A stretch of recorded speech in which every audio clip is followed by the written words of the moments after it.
Recorded live with little or no editing. It's Defense Up. I'm Round 7. How you doing?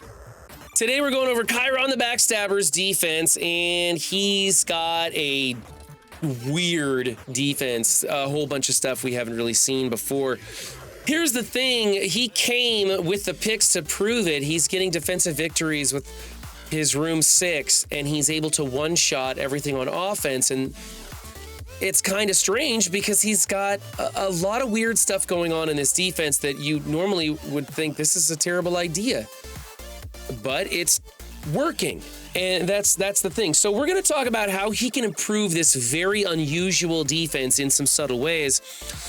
And then, I'm going to leave it up to you guys, the viewers, to see if you'd like to try out something like this. The main reason that a lot of this weird stuff is working is I think the offense in this Crucible meta is so intense.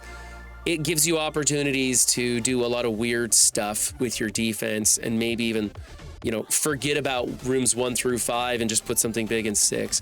We talked a lot about that today in chat. And if you want to be a part of those behind the scene conversations, we are on Twitch Monday through Friday for various lengths of time, starting at 1 o'clock Central. You can come and be a part of the Marvel Strike Force streams. Fridays, we'll be recording these Defense Up videos, so you can come and hang out because those behind the scene conversations are not shown anywhere but here live on Twitch. Also, I had Dulom, Rolfkieran, Beni Westside, and Mr. Backstabber himself in chat talking about these defenses, and they're the ones who helped me. So if you have a problem with anything we come up with, be sure to complain to them. We have Green Gamma in room 1. It's a all healer. Don't underestimate Green Gamma healers. They are hard to kill. They're not an unbeatable team. None of these teams are going to be unbeatable, even the Room 6 team. But they're going to soak up some efficiency. And I think that's what's happening is that Kyron's just going for the clean sweep. 6 kills and hoping his opponent drops the attack in 6. Shang-Chi's not being used anywhere, so he puts him in there for some damage for those vulnerables to get out there. But mostly this team is just keeping itself alive and soaking up attacks. Nothing too amazing here. You're not getting a ton of value out of the room. Shang-Chi does put some minor defense downs, but Abomination does that better all by himself. So I think this is fine. We're going to grade on the Kyron scale, okay? Because a lot of these teams I find offensively wrong, but they're working and there's a different strategy to this whole thing. So as is, I don't think there's any changes to the way Kyron's playing this. So we're going to give this one an A, and we're going to move on to team number 2, which is the Rebirth team. Now, here's what's going on. The Backstabber is using Bifrost into Bifrost on a mirror match. They have only lost that one time on a huge Kraken punch-up. The rest of the time, he's able to punch up 200k into the mirror of that Bifrost, which you're seeing in room 2 all the time. That's why he's got his Rebirth here. Rebirth's still a good team. It's just most people feel that Bifrost is the better choice in room 2. So again, because of the weird stuff that you're going to see on defense, he's using weird things on offense to beat the usual. Now, Bifrost will beat Rebirth into no problem. And if you're using Bifrost to beat Bifrost, you kind of just use the same kill order, go after Sylvie and then Vol. And as long as you're focusing down their team, you usually win, even if you don't win the coin flip. So that's a strategy. But over here, to make this team better, we want to change some of those ISOs. I don't like Peggy as a raider. I think she should be a healer or a striker. I think Winter Soldier should be a striker, and US Agent should definitely not be a striker. This team blocks 105% of the time. You don't need him adding deflex. There's already a lot of deflex on the team anyway, so make him a skirmisher for more vulnerables. And then we need to get Peggy as far away from Captain America as possible. She's a hot target. That's a big Captain America. He's going to be holding that taunt for a while. So let's get her out of there. I think from right to left, let's go Captain America, US Agent, Winter Soldier, Agent Venom, and then Peggy. So for me, this is a B+. I don't like the ISOs. I don't like the placement. I do believe that Bifrost is the superior team in room 2, but Kyron's got a plan and it's working. So we're going to let him go with that. Team number 3 is the Infinity Watch. Now, Juicy came into chat and says, you need to put the people who revive separated in the front row, so let's swap places with Phylavel and Nebula. Also, for extra credit, you could take out Moondragon and put Kestrel in here. Kestrel operates off of the defense downs happening in the Cosmic Shielding room, and you can get a little bit extra damage out of her. It's not necessarily the best way to go, but it's a thing you could do. So this is probably an A- for me. I don't think changing things around on this is going to get you too much of a different outcome.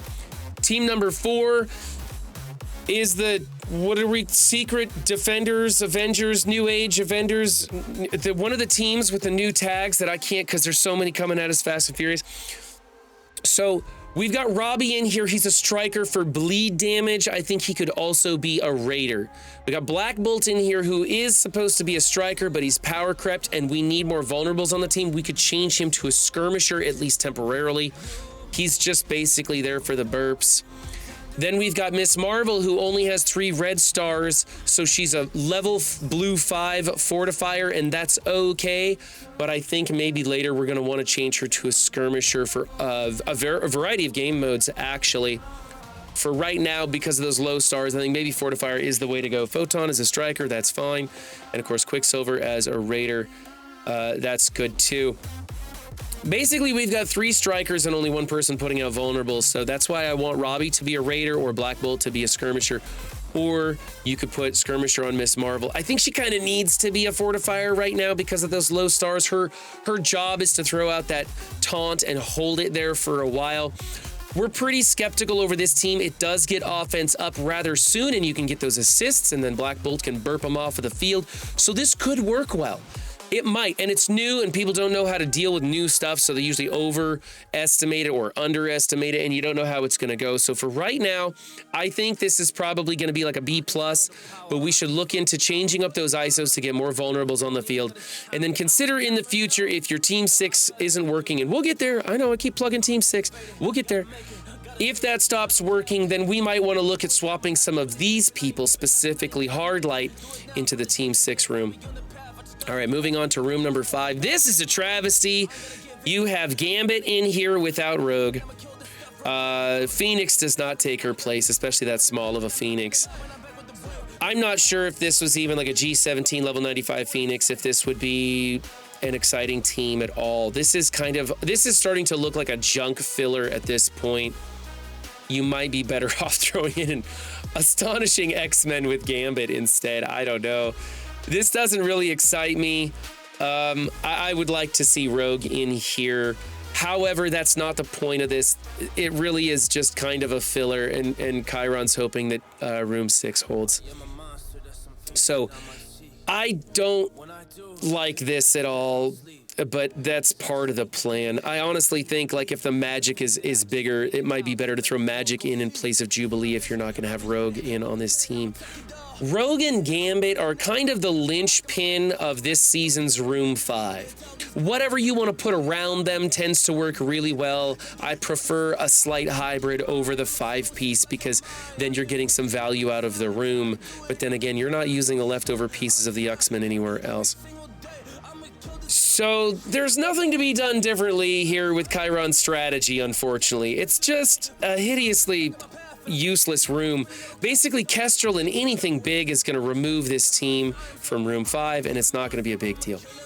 I'm not excited about it, but that's not the play here. It's all part of Kyron's strategy. I'm going to give this a B+, even though I would like to give this something closer to an F. But we're going to roll with it, and drum roll, please. Here's room 6. Look at that, 4 horsemen in Apocalypse. That's right. You've got the equivalent of 5 teams in one room. This can still be beat.